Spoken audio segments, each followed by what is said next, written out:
Malayali mini screen പ്രേക്ഷകരുടെ പ്രിയപ്പെട്ട പരമ്പരയാണ് ഉപ്പും മുളകും. 10 വർഷത്തിലേക്ക് കടന്നെങ്കിലും ഇന്നും പലർക്കും ഉപ്പും മുളകിനോട് പ്രത്യേക അടുപ്പമുണ്ട്.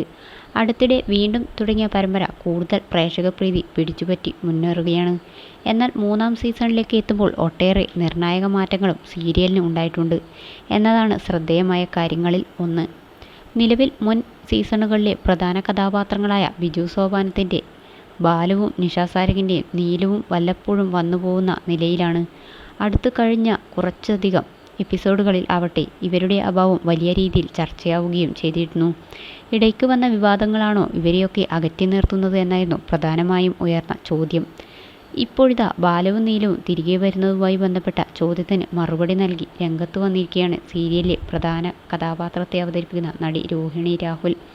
ഉപ്പും മുളകിലെ തൻ്റെ കഥാപാത്രമായ കനകത്തെക്കുറിച്ച് രോഹിണി മനസ്സ് തുറക്കുന്നുണ്ട്. ഇതിന് പുറമെയാണ് ഇപ്പോൾ ബാലു, നീലു എന്നീ കഥാപാത്രങ്ങളുടെയും മുടിയൻ്റെ കഥാപാത്രത്തെക്കുറിച്ചുള്ള ചോദ്യത്തിനും രോഹിണി മറുപടി നൽകിയത്. രോഹിണിയുടെ വാക്കുകൾ ഇങ്ങനെയായിരുന്നു: ഞാനൊരു പാലക്കാട്ടുകാരിയാണ്. പഠിച്ചത് പാലക്കാട്ട് വിക്ടോറിയ കോളേജിലായിരുന്നു. പിന്നെ IT മേഖലയിൽ ബാംഗ്ലൂരിലും ചെന്നൈയിലും ജോലി ചെയ്തു.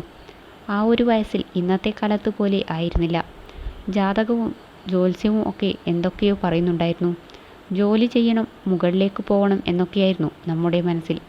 എങ്കിലും അച്ഛനും അമ്മയും പറയുന്നത് എതിർക്കാറില്ല. ആളുകൾ എന്നെ തിരിച്ചറിയുന്നതിൽ ഭയങ്കര സന്തോഷമുണ്ട്. കുഞ്ഞു മക്കളാണ് കൂടുതലും കനക ആൻറ്റിയല്ലേ എന്നും ചോദിച്ചു വരുന്നത്. തമിഴിലൊക്കെയാണ് അവർ സംസാരിക്കുക. നീലു, ബാലു എന്നീ കഥാപാത്രങ്ങളുമായി ബന്ധപ്പെട്ട് അവരുടെ തിരിച്ചുവരവിനെക്കുറിച്ച് എനിക്കിപ്പോൾ ഒന്നും കൃത്യമായിട്ട് അറിയില്ല. പക്ഷേ അവർ എന്തായാലും വരുമെന്ന് തന്നെയാണ് പ്രതീക്ഷ. എങ്കിലും എപ്പോൾ വരുമെന്ന് ചോദിച്ചാൽ അറിയില്ല. എനിക്ക് ഉപ്പും മുളകിലും ഏറ്റവും ഇഷ്ടം ലച്ചുവിനെയാണ്. എനിക്കൊരു മദർലി ഫീലാണ്. ആള് ഭയങ്കര സ്ലിമ്മാണ്, അടിപൊളിയാണ്. ഞങ്ങൾ തമ്മിലുള്ള ബന്ധം, പിന്നെ സെറ്റിലെ എല്ലാവർക്കും തമ്മിൽ നല്ല ബന്ധമാണ്. എല്ലാവരും നല്ല ആൾക്കാരാണ്. വളരെയധികം അടുപ്പമാണ്. എല്ലാവർക്കും തമ്മിൽ മനസ്സ് കൊണ്ടൊരു അടുപ്പമാണ്. ഈ സെറ്റിൽ ഒത്തിരി മിസ് ചെയ്യുന്ന ആളാണ് വിഷ്ണു. നല്ല അടുപ്പമായിരുന്നു. ഇവിടെ നിന്ന് പോയ ശേഷവും അവൻ ഭയങ്കര ബിസിയല്ലേ. ഇവിടെ നിന്ന് പോയ എല്ലാവരും അങ്ങനെ തന്നെയാണ്. അതിനുശേഷം ഭയങ്കര ഉയരത്തിൽ അല്ലേ അവൻ വരുമായിരിക്കും എന്നാണ് എനിക്ക് തോന്നുന്നത്. എനിക്കതിൽ കൃത്യമായി ഒന്നും പറയാനില്ല എന്നും താരം പറഞ്ഞു.